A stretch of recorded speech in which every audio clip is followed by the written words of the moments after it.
하겠네. 우리 찬양 함께 찬양하시면서 하나님께 영광 올려드리겠습니다. 예수 따라가며 복음 순종하면 우리 행할 길 환하겠네. 주를 의지하며 순종하는 자를 주가 늘 함께 하시리라. 의지하고 순종하는 길은 예수 안에 즐겁고 복된 길이로다. 해를 당하거나 누리고 생할 때 주가 위로해 주시겠네. 주를 의지하며 순종하는 자를 주가 안위해 주시리라. 의지하고 순종하는 길은 예수 안에 즐겁고 복된 길이로다. 남의 짐을 지고 슬픔 위로하면 주가 상급을 주시겠네. 주를 의지하며 순종하는 자를 항상 복내려 주시리라. 의지하고 순종하는 길은 예수 안에 즐겁고 복된 길이로다.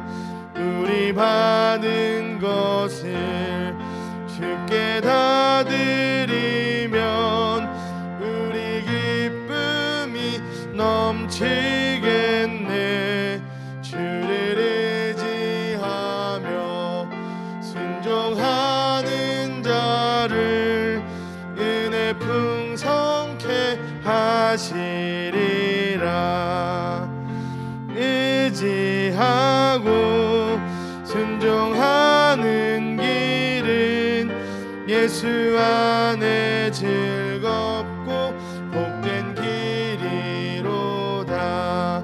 주를 힘입어서 말씀 잘 배우고 주를 모시고 살아가세.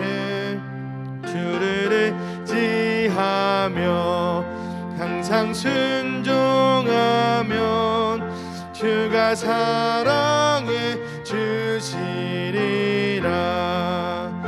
의지하고 순종하는 길은 예수 안에 즐겁고 복된 길. 주를 힘입어서 말씀 잘 배우고 주를 힘입어서 말씀 잘 배우고 주를 모시고 살아가세. 주를 의지하며 항상 순종하면 주가 사랑해 주시리라. 의지하고 순종하는 길은 예수 안에 즐겁고 복된 길이로다. 아멘. 우리 436장 나 이제 주님의 새 생명 얻은 몸 함께 찬송하시겠습니다. 나 이제 주님의 새 생명 얻은 몸 옛것은 지나고 새 사람이로다. 그 생명 내 맘에 강같이 흐르고 그 사랑 내게서 별같이 빛난다. 영생을 누리며 주 안에 살리라. 오늘도 내일도 주 함께 살리라. 주 안에 감추인 새 생명 얻으니 이전에 좋던 것 이제는 값없다. 하늘의 은혜와 평화를 맛보니 찬송과 기도로 주 함께 살리라. 영생을 누리며 주 안에 살리라. 오늘도 내일도 주 함께 살리라. 산천도 조목도 새 것이 되었고 죄인도 원수도 친구로 변한다. 새 생명 얻은 자 영생을 누리니 주님을 모신 맘 새 하늘이로다. 영생을 누리며 주 안에 살리라. 오늘도 내일도 주 함께 살리라. 주 따라가는 길 험하고 멀어도 찬송을 부르며 뒤따라가리라. 나 주를 모시고 영원히 살리라. 날마다 섬기며 주 함께 살리라. 영생을 누리며 주 안에 살리라. 오늘도 내일도 주 따라가는 길 험하고 멀어도 주 따라가는 길 험하고 멀어도 찬송을 부르며 뒤따라가리라. 나 주를 모시고 영원히 살리라. 날마다 섬기며 주 함께 살리라. 영생을 누리며 주 안에 살리라. 오늘도 내일도 주 함께 살리라. 아멘. 우리 시간 다같이 드려질 예배를 위해서 우리 주여 한 번에 기도하겠습니다. 주여, 아버지 하나님 감사합니다. 하나님을 불러주시고 주님을 의지하고 주님의 말씀 따라 순종하며 나갈 수 있도록 인도하여 주시니 감사합니다. 주님 안에 영생을 이루며 나갈 수 있도록 인도해 주시니 감사합니다. 주님을 의지하며 주님을 바라보며 나갈 수 있도록 인도해 주시니 감사합니다. 하나님 부활하신 예수님을 따라 하나님 주님을 기다리는 누리게 되시도록 인도하시고 그 생명을 가지고 두려움과 걱정이 아니라 하나님께 원하시는 거룩한 모습으로 구별된 모습으로 나가는 누리게 되시도록 주여 인도하여 주시옵소서. 하나님께서 주신 그 마음을 가지고 나가게 되셔서 간절히 소망합니다. 옛것에 묶여 사는 삶이 아니라 새 것이 될 수 있도록 인도하시고 새 것이 되었사오니 주님의 은혜 나아가는 우리가 될 수 있도록 주여 인도하여 주시옵소서. 주님의 은혜 가운데 모든 것을 내어놓고 나가는 우리가 될 수 있도록 주여 축복하여 주시옵소서. 그 모든 주께 맡겨드립니다. 감사드리며 예수님의 이름으로 기도합니다. 사랑의 하나님, 거룩한 주일 특별히 부활절로 지키며 우리를 향한 주님의 사랑과 은혜를 다시 한번 기억하게 하시니 감사를 드립니다. 주님을 향한 그 감사의 마음이 마음으로만 그치지 않도록 주님께서 인도하여 주시고 결단의 마음, 삶의 모습으로 귀한 열매를 맺을 수 있도록 주님께서 인도하여 주시옵소서. 다시 한번 주님 앞에 예배드리며 나아갑니다. 주님이 기뻐 받으시는 예배 될 수 있도록 인도하여 주시고 하나님께서 허락하시는 은혜로 귀한 결단이 있는 예배가 될 수 있도록 주님께서 인도하여 주시옵소서. 예배의 시종을 주님께 맡기며 모든 말씀 예수 그리스도의 이름으로 기도드립니다. 아멘. 다 같이 찬송가 216장을 함께 찬송하시겠습니다. 찬송가 216장 찬송하신 후에 우리를 대표해서 김중강 권사님 기도해 주시겠습니다.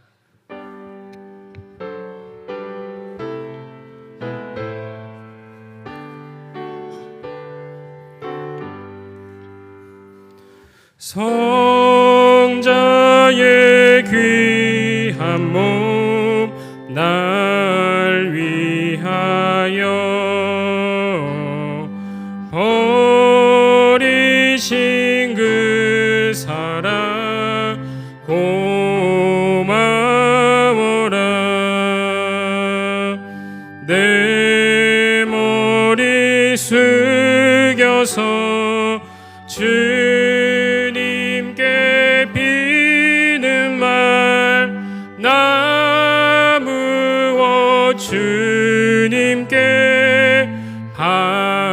바치리까. 지금도 날 위해 간구하심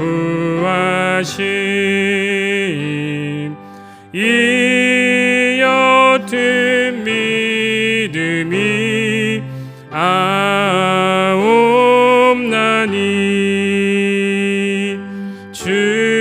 주님의 참사랑 고맙고 놀라워 찬송과 기도를 쉬지 않네. 주님의 십자가 나도 지고 신실한 믿음과 마음으로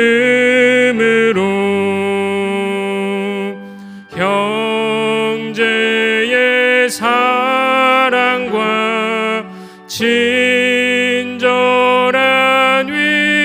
위로를 네게 나 베풀게 하옵소서. 만 가지 은혜를 받았으니 내 평생 슬프나 즐거우나 이 몸을 온전히 주님께 바쳐서 주님만 위하여 늘 살겠네. 아멘.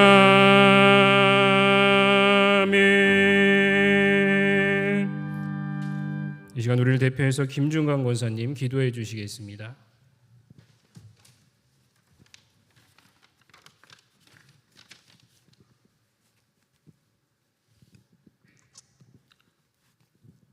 아무것도 염려하지 말고 오직 모든 일에 기도와 간구로 너희 구할 것을 감사함으로 하나님께 아뢰라.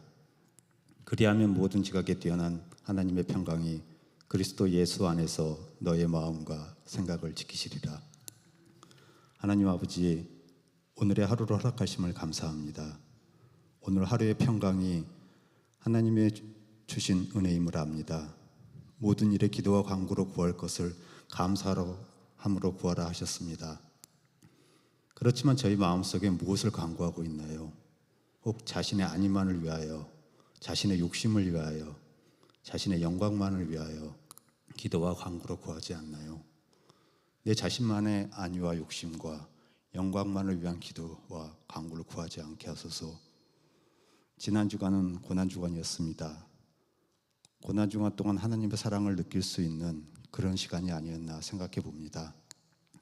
하나님의 사랑이 얼마나 크신지 하나뿐인 독생자를 세상의 인간을 위하여 십자가에 달리게 하여 고통을 당하게 하셨습니다. 주위를 둘러보면 저희의 손길이 필요한 사람이 많습니다. 하나님께서는 저와 같은 보잘것없는 것을 위하여 독생자인 예수를 십자가에 달리게 하여 피 흘리는 고통을 겪게 하셨습니다. 그렇지만 저희는 이웃을 위하여 가시에 찔리는 따가움도 참지 않고 그냥 손만 내밀어도 도움이 되는 작은 일도 하지 않고 오직 자신만을 위하여 살아왔지 않았나 반성하게 하시고, 하나님이 주신 사랑을 저희도 받았으니 받은 사랑의 일부분이라도 베풀 수 있는 마음을 열게 하소서. 말씀을 전하시는 목사님의 목소리에 하나님의 은혜가 함께 전달되기를 원합니다. 말씀을 듣는 저희들도 그 전해지는 은혜를 충분히 받기를 간구합니다. 사랑과 은혜가 풍성하신 예수님의 이름으로 기도드립니다. 아멘.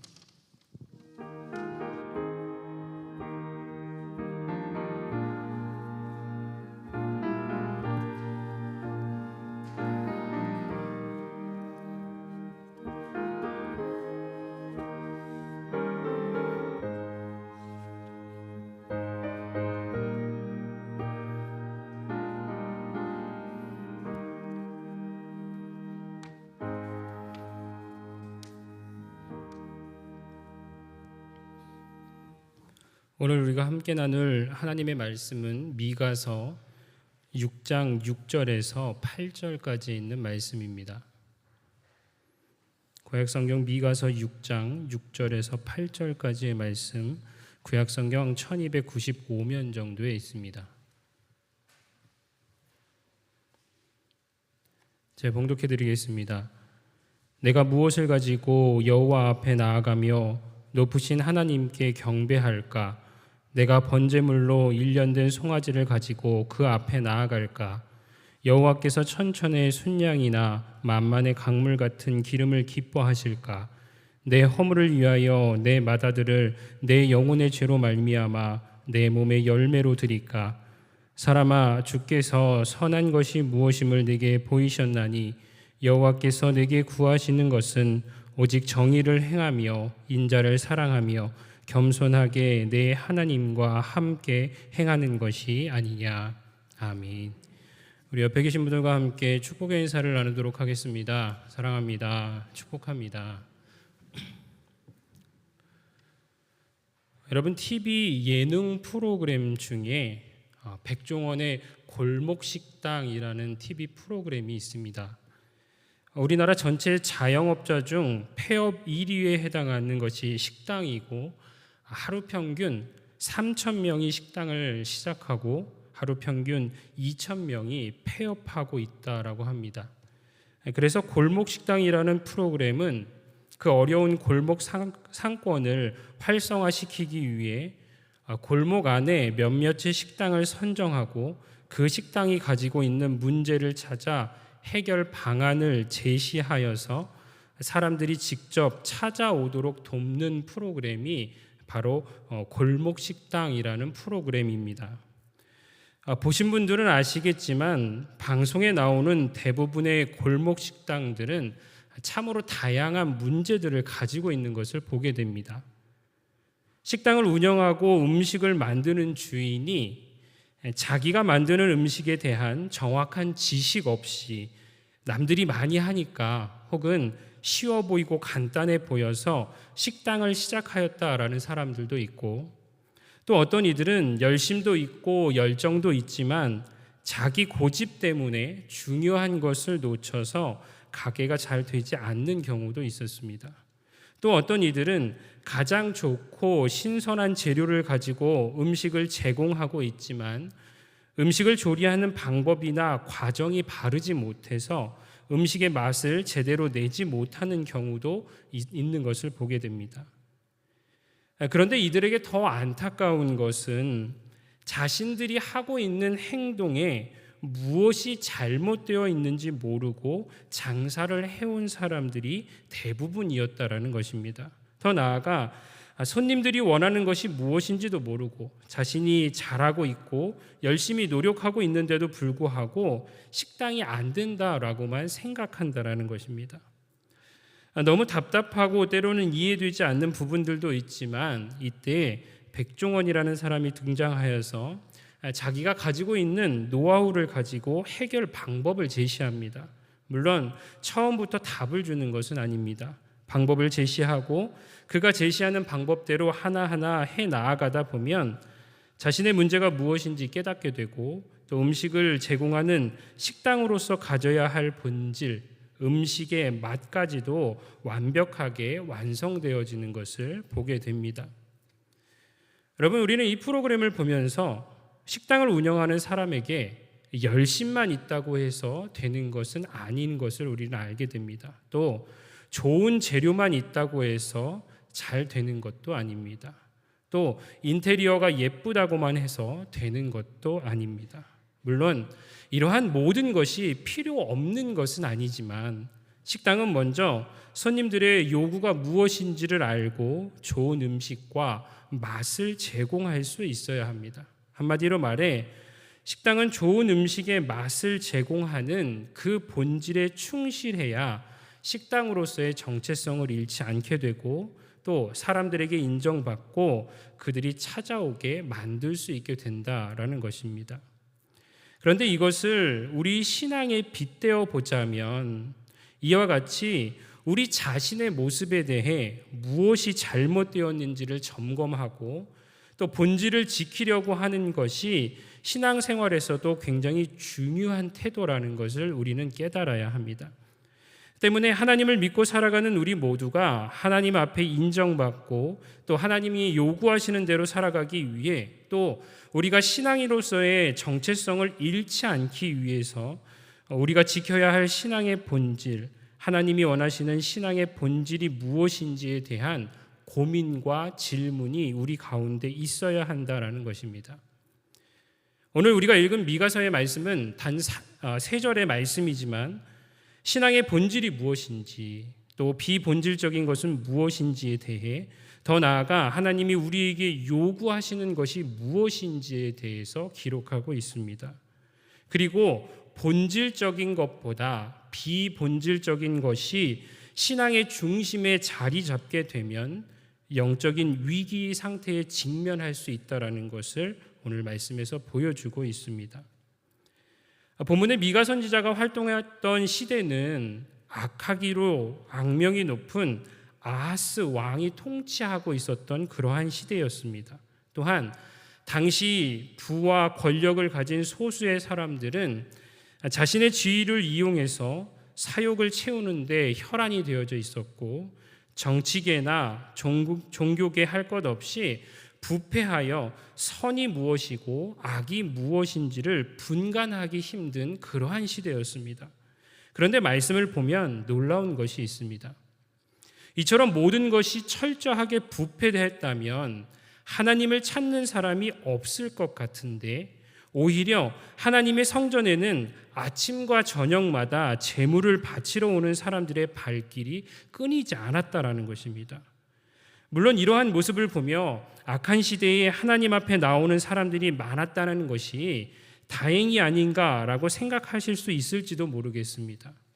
하지만 이들의 열심은 믿음을 가진 자들의 신앙의 열심이 아닌 종교적 행위에 집착하는 병적인 모습이었을 뿐이었습니다. 그래서 미가 선지자는 이와 같이 유대 사회에 넘쳐나는 기이한 현상들을 보면서 자신이 제사를 드리는 사람의 입장에서 서서 질문하기를 이렇게 질문합니다. 오늘 보면 6절과 7절의 말씀을 보시기 바랍니다. 내가 무엇을 가지고 여호와 앞에 나아가며 높으신 하나님께 경배할까? 내가 번제물로 1년 된 송아지를 가지고 그 앞에 나아갈까? 여호와께서 천천의 순양이나 만만의 강물 같은 기름을 기뻐하실까? 내 허물을 위하여 내 맏아들을 내 영혼의 죄로 말미암아 내 몸에 열매를 드릴까? 라고 기록되어져 있습니다. 이 말씀에서 말하는 것은 다른 것이 아닙니다. 지금 이스라엘 백성들이 행하고 있는 그 종교적 열심의 모습이 과연 하나님께서 원하시고 기뻐하시는 것인지 하나님의 입장에서 진단해 보기를 원한다라는 것입니다. 여러분, 구약 시대의 예배는 제사입니다. 하나님께서 직접 택하신 이스라엘 백성들과의 교제를 위해 제사법을 가르쳐 주셨습니다. 또한 제사에는 반드시 예물이 필요했습니다. 어떤 제사든지 간에 예물이 없는 경우는 없었다라는 것입니다. 그래서 예배하는 자는 누구든지 예물을 준비하되 각 사람마다 생활 형편에 맞는 기준을 제시해 주셨습니다. 가난한 자들에게는 새나 비둘기를, 중산층에게는 양이나 염소를 준비하게 했고 넉넉하고 부한 자들에게는 소를 바치도록 했습니다. 하지만 여기서 중요한 것은 각 사람이 무엇을 바치느냐가 아니라 어떻게 드리느냐가 더 중요한 것이었습니다. 그런데 6절의 말씀을 보면 먼저 기록하기를 내가 번제물로 1년 된 송아지를 가지고 그 앞에 나아갈까라고 기록하고 있습니다. 여기서 말하는 1년 된 송아지는 당시 율법에 기록된 제물 중에서 가장 귀하고 가장 값비싼 그러한 제물이었습니다. 그래서 당시 사람들은 하나님께 적어도 1년 된 송아지 정도는 드려야 하나님이 기쁘게 받으실 것이다 라고 생각했습니다. 하나님을 향한 마음은 떠났지만 늘 열심히 제사 드렸고 어떤 태도로 제사를 드리느냐보다 얼마나 값비싸고 좋은 것을 드리느냐에 관심이 쏠려 있었던 것입니다. 오늘 설교 제목에 빗대어 표현한다면 이들은 본질적인 것, 하나님을 향한 마음은 뒤로 한 채 비본질적인 것, 형식을 더 중요시 여기는 모습이 그들 가운데 있었다라는 것입니다. 그런데 여기서 끝난 것이 아니었습니다. 7절의 말씀을 보면 기록하기를 여호와께서 천천의 순양이나 만만의 강물 같은 기름을 기뻐하실까라고 또 질문합니다. 하나님이 귀하고 값비싼 예물을 좋아하시는 분이라면, 이것으로 기뻐하신다면 한 마리보다는 두 마리를 더 좋아하실 것이고 두 마리보다는 세 마리를 더 기뻐하실 것이다 생각하였습니다. 그래서 1000마리의 순양을 드리고 그 제물들의 기름으로 강물처럼 만들어서 제물을 드린다면 하나님이 기뻐하시지 않을까라는 당시의 사람들의 생각을 대변하고 있는 질문입니다. 당시 사람들은 값비싸고 좋은 제물뿐만 아니라 자신이 얼마나 많은 제물을 바쳤느냐에 대해서 큰 자부심을 가지고 있었는데, 이처럼 제물로 드리는 양의 기름이 강물을 이룰 만큼 많은 제사를 드리면 하나님께서 기뻐하실 것이라는 생각이 그들 가운데 있었다라는 것입니다. 하지만 여기에서 그치지 않습니다. 7절 후반절의 말씀을 보면 어떻게 기록하고 있습니까? 내 허물을 위하여 내 맏아들을 내 영혼의 죄로 말미암아 내 몸에 열매를 드릴까라고 성경은 기록하고 있습니다. 내 허물을 위해 맏아들을 드린다라는 것은 이방신 중 몰렉신을 섬기는 이방인들 사이에서 볼 수 있는 인신 제사였습니다. 사람을 드리는 제사였다라는 것입니다. 이러한 인신 제사는 절대로 하면 안 되는 하나님이 금한 일이었지만 열왕기하 16장 3절의 말씀을 보면 미가 선지자 당시 그 이방 사람들의 모습을 따라 자신의 아들을 드린 그 왕이 바로 아하스라는 왕이었습니다. 그리고 백성들 가운데에서도 이러한 생각을 가진 사람들이 있었던 것입니다. 희생으로 말하면 양 1000마리를 드리는 것보다 자신의 맏아들을 드리는 것이 훨씬 큰 희생이기에 나는 양 몇 마리를 하나님께 드렸습니다 라는 정도가 아니라 자신의 맏아들을 들여서 희생시키면 하나님이 더 기뻐하실 것이다 라는 착각에 사로잡혀 있었다라는 것입니다. 말씀은 단 3가지의 질문으로 이루어져 있지만 이 질문들을 통해서 우리가 알 수 있는 사실은 무엇입니까? 당시 하나님의 백성들이 우리는 얼마나 타락해져 있었는지 알 수 있고 또 얼마나 형식적인 것, 비본질적인 것에 그들의 목숨을 걸고 있었는지를 추측해 볼 수 있습니다. 그리고 그러면서도 자신들은 잘하고 있다, 하나님을 잘 섬기고 있다라는 착각에 빠져 살아가고 있었음을 우리는 알 수 있습니다. 그러나 이 모든 질문에 대한 미가 선지자의 결론은 무엇입니까? 이러한 재물들, 이러한 모습들을 하나님께서 결코 기뻐하시지 않는다라는 것이 결론이었습니다. 왜냐하면 이 모든 것들이 하나님이 진정으로 원하시고 기뻐하시는 것이 아니었기 때문이었습니다. 그렇다면 여러분, 하나님의 백성들이, 유다 백성들이 이 사실을 정말 몰랐을까요? 절대 그렇지 않습니다. 8절 전반절의 말씀을 보면 기록하기를 사람아 주께서 선한 것이 무엇임을 내게 보이셨나니 라고 기록하고 있습니다. 이 말을 달리 표현하면 하나님께서 이미 무엇을 원하시는지 분명히 보여주셨고 말씀해 주셨다라는 것입니다. 몰라서가 아니라 분명히 알고 있었지만 자신이 어떠한 재물을 얼마나 많이 들었느냐에 대한 관심을 쏟으면서 종교적인 자기 만족감에 흠뻑 취해져 있던 사람들이 당시 유다 사람들이었다라는 것입니다. 한마디로 말해 그들은 하나님이 원하시는 것이 무엇인가 보다 무엇을 바칠까, 얼마나 많이 바칠까, 무엇을 더 해야 할까라는 비본질적인 것에 더 많은 관심을 가지고 있었다라는 것입니다. 여러분, 오늘의 말씀을 오해하지 마시기 바랍니다. 하나님의 백성들이 하나님께 무엇을 드릴 것인가를 고심하는 것이 필요 없다라는 뜻이 아닙니다. 이것은 분명히 매우 귀중하고 소중한 일입니다. 단적인 예로 주일마다 우리가 예배에 참여하고 정성을 다해 예물을 드리고 다양한 모습으로 봉사하며 살아가는 것, 이 모두가 귀한 일임에 틀림이 없습니다.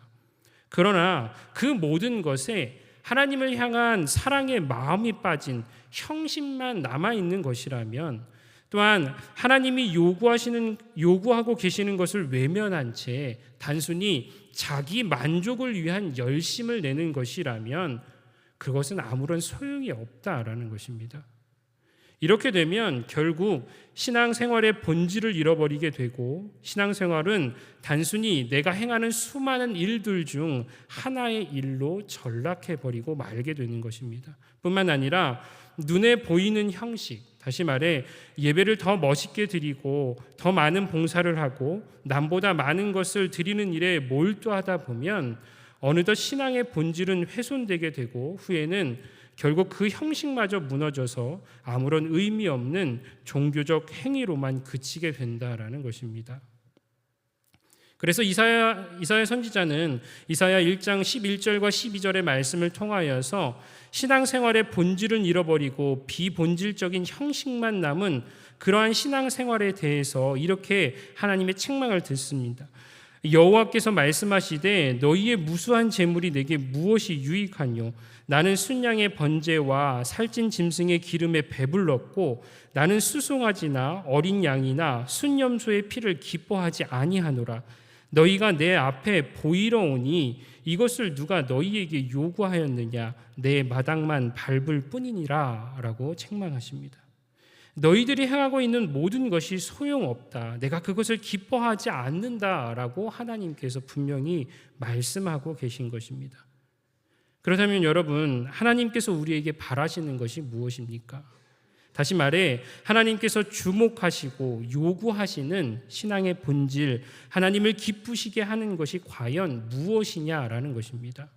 미가 선지자는 이에 대한 답을 8절의 말씀을 통하여서 말해주고 있습니다. 말씀은 기록하기를 사람아 주께서 선한 것이 무엇임을 내게 보이셨나니 여호와께서 내게 구하시는 것은 오직 정의를 행하며 인자를 사랑하며 겸손하게 내 하나님과 함께 행하는 것이 아니냐라는 답변을 줍니다. 메시지 성경을 보면 이것을 조금 더 자세하게 이렇게 기록하고 있습니다. 아닙니다. 하나님께서는 이미 말씀해 주셨습니다. 사람이 어떻게 살아야 하는지, 하나님께서 찾으시는 것이 무엇인지 분명히 말씀해 주셨습니다. 간단합니다. 이웃에게 공의를 행하고 자비를 베풀고 사랑에 충실하며 자신을 중심에 두지 말고 하나님을 중심에 모시면 됩니다. 라고 답변합니다. 말씀을 보면 하나님께서 우리에게 요구하시는 신앙의 본질, 하나님이 기뻐하시고 요구하시는 삶이 무엇이라고 기록하고 있습니까? 그 첫 번째는 정의를 행하는 삶이다라고 성경은 말하고 있습니다. 본문의 말씀에 기록되어져 있는 정의라는 말을 개역 한글 성경에서는 공의라는 말로 표현하고 있는데, 이 공의라는 말은 재판장이 공정하게 판결하는 것을 가리킬 때 사용하는 말입니다. 그리고 구약 시대에는 마음으로나 말로나 행동으로나 정직하고 정의로운 것을 표현할 때 정의라고 말합니다. 뿐만 아니라 이것은 하나님의 의가 전가된 자로서 하나님과의 바른 관계를 맺는 사람으로 살아가는 것을 의미하는 말이 정의입니다. 당시 부유층과 지도자들이 하나님의 그 관계가 온전하게 맺어지지 않았기 때문에 약자의 재물을 약탈하고 권력자들이 지위를 통해 자기 배를 불리는 악한 일들을 행하는 일이 많이 있었습니다. 그래서 하나님께서는 하나님과의 관계를 회복함으로 정의를 실현하는, 정의를 행하는 모습을 갖기를 원하셨고, 정의롭게 살아가는 것이 어떠한 재물이나 제사보다 하나님이 원하시는 것이다. 이것이 신앙의 본질이다라고 말하고 있는 것입니다. 그리고 두 번째, 하나님께서 요구하시는 것을 인자를 사랑하는 것이다라고 성경은 이야기하고 있습니다. 인자를 사랑한다라는 것을 한마디로 사람을 사랑하는 것이다라고 표현할 수 있습니다. 성경의 말씀으로 표현하자면 내 이웃을, 내 배우자를, 내 부모를, 내 자녀를 내 몸과 같이 사랑하라는 하나님의 그 계명을 몸소 실천하는 것임을 말할 수 있습니다. 그러나 당시 이스라엘 백성들은 특별한 이유 없이 이혼 증서만 써주고 하나님께서 짝지어 주신 배필을 버리는 일들이 허다했습니다. 또한 부모를 섬길 때에도 마땅히 부모에게 돌아가야 할 몫까지 하나님께 드린다는 명목으로 자신들이 취하는 일 또한 허다했습니다. 더 나아가서는 이웃을 사랑의 대상으로 보기보다 착취의 대상으로 보는 일들도 허다했습니다. 하나님을 섬기는 제사를 드리는 일에는 열심이면서도 자신의 배필을, 자신의 부모를, 주위의 사람들을 향해 사랑을 베풀지 못하는 그러한 모습들이 있었기에 인자를 사랑하는 것, 내 이웃을 내 몸과 같이 사랑하는 것이 하나님이 요구하시는 것이고 기뻐하시는 일임을 성경은 말하고 있는 것입니다. 그리고 마지막으로 하나님께서 요구하시는 것은 겸손히 하나님과 동행하는 것이다 라고 성경은 말하고 있습니다. 여러분, 앞서 말씀드린 정의를 행하는 삶, 인자를 사랑하는 삶은 인간의 실생활과 연결되어 있는 것들입니다. 그런데 하나님과 동행한다라는 것은 하나님을 향한 인간의 태도와 연결되어 있는 것입니다. 더 쉽게 말해 우리가 하나님을 의식하며 그분의 뜻과 계명을 기준으로 하루하루를 살아가는 것을 의미합니다.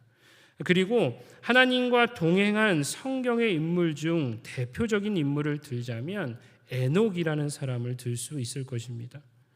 성경은 에녹의 일생에 대해 어떠한 특별한 것에 대해서 말하지 않습니다. 어쩌면 그는 특별한 업적이 없었을지도 모릅니다. 하지만 중요한 것은 성경은 에녹에 대해 표현하기를 이렇게 표현하고 있습니다. 그는 365세를 살았더라. 에녹이 하나님과 동행하더니 하나님이 그를 데려가심으로 세상에 있지 아니하였더라 라고 기록하고 있습니다. 그의 생애에 대해 성경은 자녀들을 낳고 평범하게 살았다라는 것만을 기록하고 있지만 이 말씀을 통해 그는 지극히 평범한 일상 가운데에서도 하나님의 뜻을 구하고 하나님의 뜻을 쫓는 하나님과 동행하는 삶을 살았다라는 것을 우리는 추측할 수 있습니다. 한마디로 말해 하나님과 동행하며 하나님의 뜻대로 살기를 힘썼고 그로 인해 죽음을 보지 않고 하나님의 곁으로 간 인물이다라고 성경은 소개하고 있다라는 것입니다. 하나님과 동행하는 이러한 모습, 평범한 일상 가운데에서 하나님의 뜻을 쫓으려는 모습을 하나님께서는 오늘날을 살아가고 있는 우리들에게도 요구하고 계시다라는 것입니다. 그리고 우리들이 가져야 할 이와 같은 모습에 대해 바울은 로마서의 말씀을 통하여서 이렇게 표현하고 있습니다. 그러므로 형제들아, 내가 하나님의 모든 자비하심으로 너희를 권하노니 너희의 몸을 하나님이 기뻐하시는 거룩한 산 제물로 드리라. 이는 너희가 드릴 영적 예배니라. 너희는 이 세대를 본받지 말고 오직 마음을 새롭게 함으로 변화를 받아 하나님의 선하시고 기뻐하시고 온전하신 뜻이 무엇인지 분별하도록 하라 라고 성경은 기록하고 있습니다. 단순히 제사를 드리고 제물을 드리는 종교 생활을 넘어서 삶 가운데 자신을 드리고 삶 가운데 열매를 맺는 것이 하나님이 우리에게 요구하시고 원하시는 또 기뻐하시는 일임을 성경은 말하고 있는 것입니다. 한마디로 말해 삶 가운데 진실한 예배자의 모습과 함께 삶의 예배자로 살아가는 것이 우리가 가져야 할 신앙생활의 본질이다. 그 본질의 모습이라는 것을 성경은 말하고 있습니다. 여러분, 이제 오늘 말씀을 통하여서 우리의 모습을 한번 점검해 보시기 바랍니다. 우리는 지금 무엇을 중요하게 여기며 살아가고 있습니까? 하나님이 원하시는 신앙의 본질적인 것에 집중하며 살아가는 사람들입니까? 아니면 그 외에 비본질적인 것에 집중하며 살아가는 사람들입니까? 말씀을 준비하며 사순절 기간을 보내고 부활절을 맞이한 우리 가운데 하나님께서 요구하시는 것이 오늘 말씀에서 말하는 삶의 예배자의 모습이 아닌가라는 생각을 해봅니다. 우리는 그동안 사순절이라는 그 절기를 거룩하게 보내려고 힘썼고 고난주간 특별 새벽 기도회로 또 여러 모양의 예배로 때론 금식하며 기도하며 이 기간들을 보내왔습니다. 또한 오늘은 예수님의 부활을 기념하며 감사함으로 예배드렸습니다. 그런데 혹시 우리가 그것에만 만족하고 있지는 않은지 생각해 봐야 한다라는 것입니다. 사순절 기간을 보내고 예배를 드리고 예물을 드리고 또 십자가의 사건과 부활을 기억하고 기념하는 일에만 만족하고 그치지 않았느냐라는 것입니다. 우리가 예수 그리스도의 죽음과 부활을 기억하고 기념하는 것, 우리 예배를 중요시 여기는 것, 또 예물을 드리는 모든 일들은 다 분명히 중요한 일들입니다. 귀중하고 소중한 일임에 틀림이 없습니다. 하지만 하나님이 우리에게 요구하시는 것은 단순히 기억하고 기념하는 것에만 그치는 것이 아닐 것입니다. 적절한 예일지는 모르겠지만 단적인 예로 부부간에 평소에는 어떠한 사랑의 표현, 소중히 여기고 귀중히 여기는 모습 없이 결혼 기념일에만 화려하게 챙기고 배우자를 사랑한다라고 고백했다라고 생각해 보시기 바랍니다. 배우자가 이러한 모습을 원할까요? 아니면 매일매일의 삶 가운데 서로 사랑하고 아끼고 소중히 여겨주는 그러한 모습을 원할까요? 당연히 후자의 모습일 것입니다. 신앙생활도 마찬가지라는 생각을 합니다. 하나님이 원하시는 모습, 하나님이 요구하시고 기뻐하시는 모습은 형식뿐 아니라 매일의 삶 가운데 진정한 예배자로 나아가고 또 예수 그리스도를 전할 수 있는 증인의 삶을 살아가기를 힘쓰는 그러한 모습을 우리에게 요구하고 원하고 계신다라는 것입니다. 바라기는 오늘 이 말씀을 기억하시며 삶 가운데 예배자의 삶을 살아가시는 또 증인의 삶을 살아가시는 모든 분들이 되시기를 간절히 소망합니다. 예배를 중요시 여기는 것도 중요하지만 예배 이후 우리의 삶 가운데 정의를 행하기를 힘쓰고 우리 이웃을 사랑하기를 힘쓰고 무엇보다 하나님과 동행하는 삶을 살아가는 것을 더욱더 힘쓸 수 있는 이것이 신앙의 본질임을 기억하시며 살아가시는 모든 분들이 되시길 또한 간절히 소망합니다. 그리하여 이 사실을 기억함으로써 매일의 삶을 하나님이 기뻐하시는 삶의 예배자의 모습으로 세워 나아갈 수 있는 그리하여 주님의 칭찬을 받을 수 있는 저와 여러분 모두가 되시기를 간절히 축원합니다. 기도하겠습니다. 사랑의 하나님, 우리 모두가 하나님이 기뻐하시는 삶을 살아가기를 간절히 소망합니다. 주님을 위한 모든 행위 가운데 우리의 마음을 함께 드릴 수 있도록 인도하여 주시고 교회 안에서만 신앙인의 모습으로 살아가는 것이 아니라 우리의 매일의 삶 가운데 삶의 예배자의 모습을 갖추며 살아갈 수 있도록 주님께서 인도하여 주시옵소서. 그리하여 우리의 삶이 하나님의 마음을 기쁘시게 하고 시원하게 하는 삶, 세상 가운데 선한 영향력을 나타낼 수 있는 삶이 될 수 있도록 주님께서 인도하여 주시옵소서.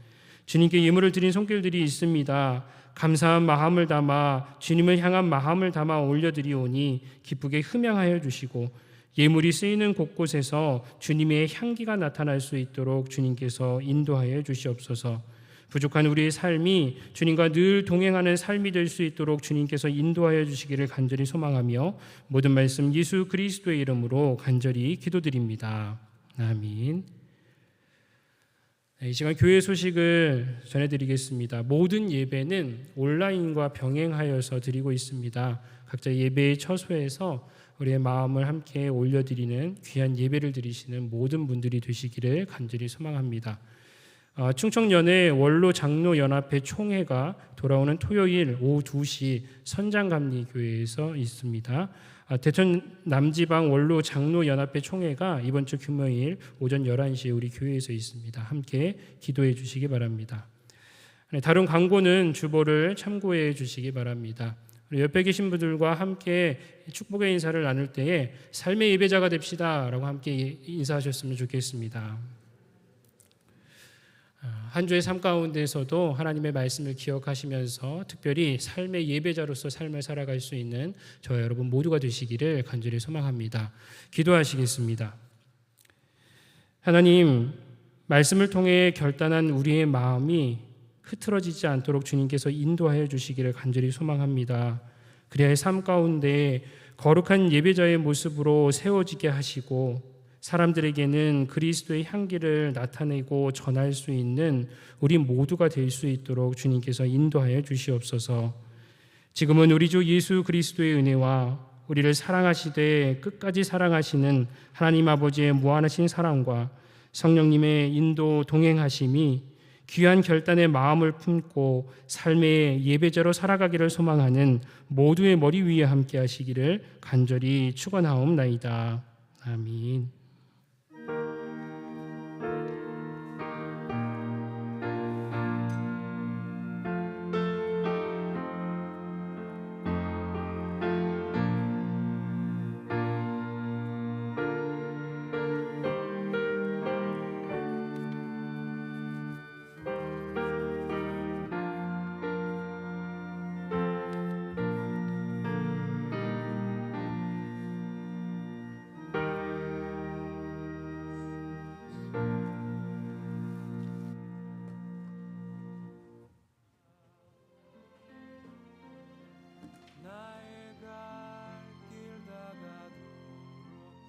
예수 인도하시니 어려운 일 당한 때도 족하는